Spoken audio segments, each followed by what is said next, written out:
నేను ఇవాళ జైల్లోంచి విడుదలై వస్తున్నాను తెలుసు కూడా వెల్కమ్ చెప్పడానికి ఎందుకు రాలేదే? నాకు ఇక్కడ బోర్డు హోంవర్క్ ఉంది. నువ్వు హోంవర్క్ చేయటం ఏంటి? ఎగతాళిగా మాట్లాడుకో. ఆ రఘురామయ్య గారింటికి మన కూతురు కోడలుగా పంపడానికి ఇక్కడ నేను ఎన్ని తంటాలు పడుతున్నానో నీకేం తెలుసు? నా గర్భశత్రు ఇంటికి నా కూతుర్ని కోడలుగా పంపిస్తావా? మన జీవితానికి విలన్ అనుకున్న వాడింటికి నాగుపావుని వదిలావనుకో, ఊహించుకో.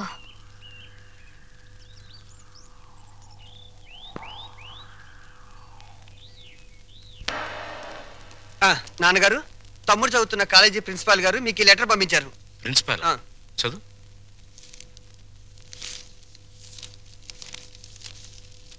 గౌరవనీయులైన రఘురామయ్య గారికి నమస్కారములు. మీ అబ్బాయి రవి గురించి ఒక ముఖ్యమైన విషయం మాట్లాడాలి. బయలుదేరి వస్తే ఒక ఆత్మహత్యను నివారించిన వారు అవుతారు. ఇట్లు భవదీయుడు Bhavani Prasad, principal, MRC college. మీ అబ్బాయి రవి ప్రవర్తన ఏం బాగోట్లేదు. అయితే వాడు మా రవి అయి ఉండడు. తమ పిల్లల గురించి పెత్తండ్రి అలాగే అనుకుంటాడండి. కానీ మీ వాడు సామాన్యుడు కాదు. కొత్తగా చేరిన స్టూడెంట్స్ని ర్యాగింగ్ చేయటం, ఆడపిల్లల్ని అల్లరి చేయటం, లెక్చరర్స్ని ఏడిపించడం. మా ప్రిన్సిపాల్ గారిని కూడా ఏడిపిస్తున్నాడండి. ఎస్, మీరు మా వాడి మీద వేస్తున్న అభాండాలు నమ్మలేకపోతున్నామండి. వాట్? నావి అభాండాలా? What do you mean by that? అది కాదండి. రంగా నువ్వు ఊరుకో. సార్, మా వాడు నో నో నో నో. మీరు వెళ్ళి కాసేపు ఆ పక్కన వెయిట్ చేయండి. నేను మీ వాడిని పిలిచి విచారిస్తాను. అతనేమిటో అతని ప్రవర్తన ఏమిటో మీకే తెలుస్తుంది. ప్యూన్, ఇవన్నీ ఒట్టి గ్యాస్ కవర్లే. రవి గారు, మిమ్మల్ని ప్రిన్సిపాల్ గారు పిలుస్తున్నారు. ఏంటి పిలిచారట? What is the matter? మొన్న కాలేజీలో కొత్తగా చేరిన సుబ్బారావు అనే కుర్రాడిని ర్యాగింగ్ చేశాం. ఫలితంగా అతని కాలు విరిగిపోయింది. దానికి నీ సమాధానం ఏంటి? పుత్తూరు వెళ్ళి కట్టించుకోమనండి. కొత్తగా కాలేజీకి వచ్చిన వాళ్ళని ర్యాగింగ్ చేయటం పాత రోజుల నుంచి వస్తున్న ఆచారం. దానికి ఇప్పుడు విచారణ ఏంటండి నా బొంద? ఆ కుర్రాడి సంగతి అలా ఉంచు. రాణి అనే అమ్మాయితో నువ్వు తిరగటం అందరికీ తెలుసు. ఆ అమ్మాయి జీవితాన్ని నువ్వు నాశనం చేశావు. ఆ పెళ్లి ఇప్పుడు గర్భవతి. నాకు తెలియకుండా మీకెలా తెలుసు సార్? మీ దగ్గరకు వచ్చి చెప్పుకుందా? Shut up. లేకపోతే ఏంటి సార్, నాలాంటి గ్లామరస్ అబ్బాయికి 10 మంది గర్ల్ ఫ్రెండ్స్ ఉండటం చాలా సహజం. మీరంటున్నట్టు ఆ అమ్మాయిని నేను అనుభవిస్తే ఆ అమ్మాయి కూడా నా వల్ల అనుభూతిని పొందింది. ఇది తప్పు అని మీరనుకుంటే ఆడవాళ్ళందరినీ పువ్వుల్లో పెట్టి పూజించుకోండి. కానీ నేను చేసేది ఇంతే. అమ్మాయి రాణి, రాణి, ఇతను చెప్పిందంతా విన్నావు కదా? నువ్వేమైనా చెప్పదలుచుకుంటే నిర్భయంగా చెప్పు. సార్, ఏ పరువు గల ఆడపిల్లైనా కావాలని కాలు జారదు. ప్రేమించిన వాడు తనే సర్వస్వాన్ని నమ్మించినప్పుడు విచక్షణ పోవచ్చు.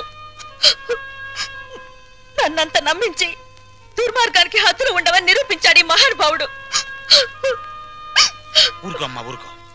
ఆ అమ్మాయి అభిప్రాయం, నీ అభిప్రాయం తెలుసుకున్నాను. ఇంకా మీ అమ్మా నాన్నల అభిప్రాయం తెలుసుకోవాలనుకుంటే మా ఇంటికి వెళ్ళండి. వాళ్ళు మన క్యారెక్టర్ కి యూ సర్టిఫికెట్ ఇస్తారు. అక్కర్లేదు. రఘురామయ్య గారు, దయచేయండి. విన్నారా మీ అబ్బాయి మాటలు? నువ్వు అమ్మాయి పక్కన నిలబడు. చెల్లి, నువ్వు కూడా.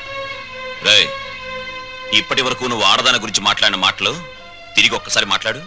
అమ్మా చెల్లి కూడా ఆడవలేరా? మాట్లాడు. అమ్మా చెల్లి దానిలా ప్రవర్తించే మనుషులు కాదు. అవునవును. అటువంటి పవిత్రమైన ఇంట్లో దుర్వాసన కొట్టే మాటలతోనూ చేతలతోనూ నువ్వు ఒక్కడివే పుట్టుకొచ్చావు. ఆ అమ్మాయిని ఏం చేద్దాం అనుకుంటున్నావు? అది కాదు నాన్న, నేను ఆ అమ్మాయిని అనిపించిన మాట నిజం. కానీ బ్రాతలుగా భావించి అనిపించాను. నిజంగా ప్రేమించుంటే ఆ అమ్మాయి తల్లి ఎవరు, తండ్రి ఎవరు, సంప్రదాయం ఏంటి అని తెలుసుకున్నాను కదా. అయినా ఆఫ్టర్ ఆల్ దాని గురించి ఆలోచిస్తారేంటి నాన్న? ఆ అమ్మాయిని పెళ్లి చేసుకుంటావా లేదా? అది కాదన్నయ్య. నోరు మీరే దుర్మార్గుడా. ఆ పిల్లకి అన్యాయం చేయకన్నయ్య. ఈ పెళ్లి జరగకపోతే అందరం కలిసి నీ అంతు చూస్తాం. నీతో పాటు మేము చేస్తాం. చెప్పరా? చెప్పు చెప్పు చెప్పు.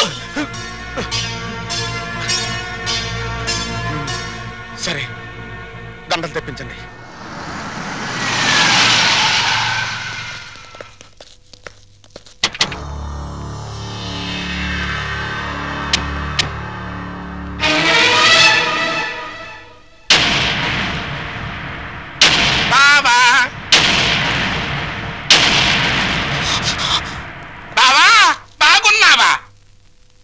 బాగోలే. ఆ పిల్లరా నీ కొత్త కోళ్ళం? ఆ పిల్ల ఎవరో కనుక్కో చూద్దాం. నీ వేలు విడవని మేనకోళ్ళం అంటే నీ సొంత చెల్లెలు సవితికి కూతురు. ఈ నా కీపే నీ కొత్త కోడలకి జన్మభూమి. నీకు గుర్తుందా? అప్పుడప్పుడప్పుడప్పుడు నా ముఖం మీద నా కొడుకు చేత నువ్వే ఇచ్చావు. ఇప్పుడు అప్పుడు నీకు గుర్తొచ్చి ఉంటుందిలే. ఆ ఉమ్ము అప్పుడే తుడుచుకుంటే పోయింది. కానీ ఇప్పుడు నీ మొహం మీద పడబోయి ఉమ్ము లైఫ్ బాయ్ సబ్బుతో తవ్వుకున్నా లైఫ్ లాంగ్ సరిగిపోకుండా పర్మనెంట్ గా ఫిక్స్ అయిపోతాయి. అరవబకరా నా కొడక. బైక్ లేకుండానే మీ ఫ్యామిలీ అఫేర్ అంతా ఊరంతా తెలిసిపోద్ది. చూడు, ఇవాళ నుంచి నా కూతురు జెండా మీ ఇంటి మీద ఎగురుతా ఉంటుందన్నమాట. ఎప్పుడు ఎగరటం మానేస్తాం అప్పుడు జెండా ఎత్తేస్తాం. ఈ గవర్నమెంట్ కూలిపోద్ది. బావా, గడ్డిని తగలబెడటానికి పెద్ద దివిటి అక్కర్లా, చిన్న అగ్గిపుల్ల చాలు. ఆ అగ్గిపుల్లే నీ కోడలు నా కూతురు అన్నమాట. ఈ రోజు నుంచి ది ఎండ్ కార్డు పడేంత వరకు నా డైరెక్షన్ లో ఇవ్వబోయే కొత్త ట్విస్ట్ అన్నమాట. వచ్చిన పని అయిపోయింది, ఇంకొస్తా అన్నట్టు డాక్టర్ నా సన్ ఇన్ లాని లాక్రమే ఆశీర్వాదం తీసుకుని కానీ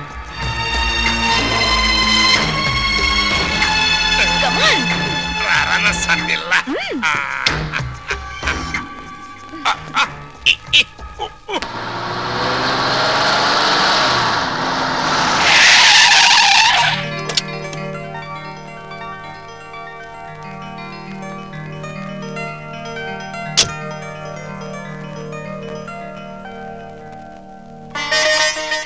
మరి నా ఆడపడుచు లాంఛనమో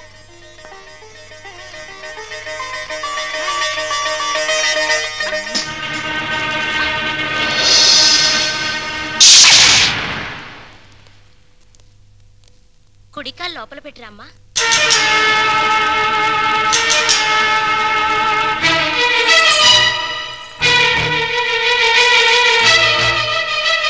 కాదు, కుడికాలు. కీప్ లెఫ్ట్ అన్నారు పోలీసోళ్ళు. అవునవును, కీపు ఎప్పుడు లెఫ్టే. వైఫే రైటు. ఈ జ్ఞానం ఎప్పుడు వస్తుందో. అత్తా మామూలుకు నమస్కరించమ్మా.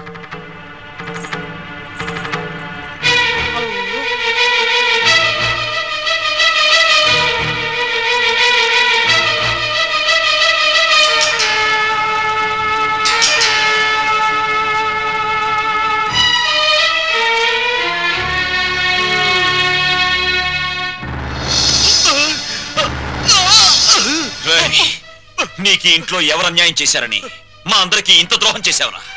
రాణి ఎవరో ముందు నాకు తెలీదు. తెలిసిన తర్వాత ఆ అమ్మాయి లేకుండా నేను బతకలేని తెలిసింది. నన్ను చంపినా సరే నేను మాత్రం రాణినే. నువ్వు ఈ ఇంట్లో ఎందరినో ఏడిపించాల్సిన డ్యూటీ బోలెడంత ఉంది. ఏడుపుని ఇక్కడ వేసి వెళ్ళు. అది కదన్నయ్య.